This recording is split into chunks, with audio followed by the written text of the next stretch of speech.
Sveiki. Kam studijuoti sunkiai, jei galima lengvai? Labai dažnai baigiamo darbo sėkmė priklauso nuo tinkamai iškeltų hipotezių. Deja, tiek pat dažnai jos būna iškeltos nevykusiai. Taip iš karto pasmerkiant darbą ir garantuojant savo prastą įvertinimą. Pabandykime užkirsti tam kelią. Hipotezės gali būti kryptinės arba nekryptinės. Kryptinės hipotezės nusako, kokia bus jūsų efekto kryptis.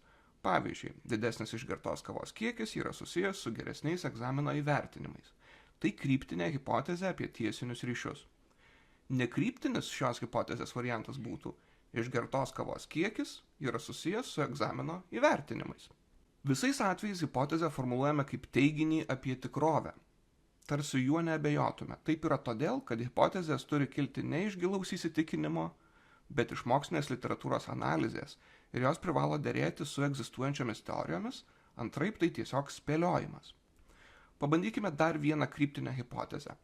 Prieš egzaminą kavos išgėrę studentai gauna geresnius įvertinimus, lyginant su kavos negėrusiais studentais. Nekryptinis šios hipotezės variantas būtų egzamino įvertinimai skiriasi tarp tų, kurie prieš egzaminą gėrė kavos ir tų, kurie negėrė. Taip pat hipotezė gali kalbėti apie priežastingumą. Tačiau tai galima tik tuo atveju, jei atliekate manipuliavimą nepriklausomų kintamuoju. Kitaip tariant, norėdami kalbėti ne apie sąsajas ar skirtumus, bet apie kavos poveikį egzamino įverčiui, turite užtikrinti, kad jūsų tyriami studentai atsitiktinė tvarka bus priskirti vienai iš dviejų grupių – gersiančių kavą prieš egzaminą ir negersiančių. Užtikrinę, kad tyrimo dalyviai vykdė nurodymus ir arba gėrė arba negėrė kavos pagal tai, kuriai grupiai priklauso, galime sakyti, kad grupės yra apytikriai lygiavertės ir vienintelis juos skiriantis kintamasis yra kavos gėrimas. Tad bet koks priklausomo kintamojo, tai yra egzamino įvertinimo pokytis, veikiausiai bus nulemtas mūsų manipulacijos nepriklausomų kintamojų, tai yra kava. Visa tai yra ganėtinai paprasta, tačiau kai tenka užrašyti, tampa keblu. Kiekvieną hipotezę reikia formuluoti taip, kad ji galėtų būti patikrinama. Tai užtikriname įsitikindami, kad paminėjome visus kintamuosius, jų sąveikos pobūdį ir efekto kryptį, jei keliame kryptinę hipotezę. Pavyzdžiui, atliekame tyrimą, kuriuo norime ištirti rizikingo vairavimo ypatumus tarp vyrų ir moterų ir asmenybės bruožų vaidmenį rizikingam vairavimui. Keliame hipotezę. Vyrai įvardys didesnį polinkį vairuoti rizikingai lyginant su moterimis. Šios hipotezės atveju turime du kintamuosius – lytį ir polinkį vairuoti rizikingai. Atkreipkite dėmesį, kad hipotezėje kalbama apie savistabos būdų surinktus duomenys. Patys respondentai vardys savo vairavimo patyrimą, tad mes iš karto matome, kad tyrimas bus ne eksperimentinis, bet skerspjūvio. Taip pat hipotezėje įvardyjama efekto kryptis, teigiant, kad vyrų įverčiai bus didesni. Ši hipotezė taip pat iš karto sufleruoja, kad atliksime vidurkių palyginimą dviejose nesusijusiose imtyse. Tad skaitytojui aišku, kad hipotezė bus tikrinama T-testu. Kelkime antrą hipotezę. Atvirumo patyrimai bruožas bus susijęs su įvardytų polinkiu vairuoti rizikingai. Ši hipotezė jau nėra kryptinė, nes mes nesakome, ar didesni ar mažesni atvirumo bruožo įverčiai bus susijęs su rizikingu vairavimu.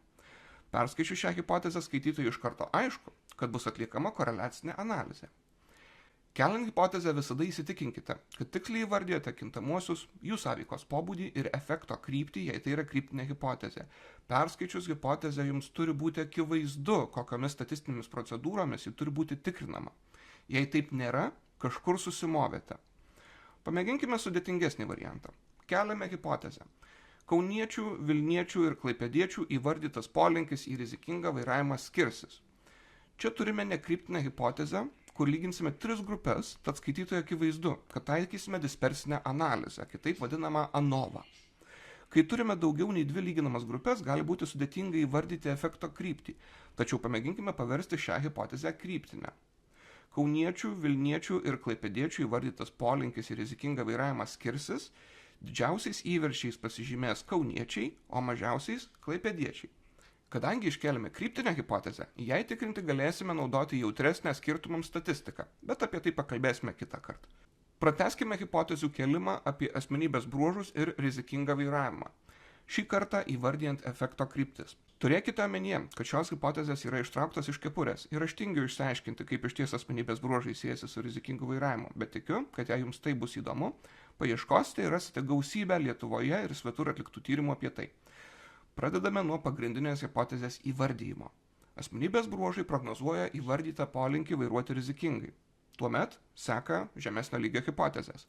Atvirumo bruožas įvardytą polinkį vairuoti rizikingai prognozuos teigiamai. Sutarumo bruožas įvardytą polinkį vairuoti rizikingai prognozuos neigiamai ir taip toliau kiekvienam bruožui. Iš šio hipotezių rinkinio mes matome, kad planuojama atlikti regresinę analizę, kurioje įvardytą polinkį vairuoti rizikingai bus mėginama prognozuoti visais 5 asmenybės bruožais.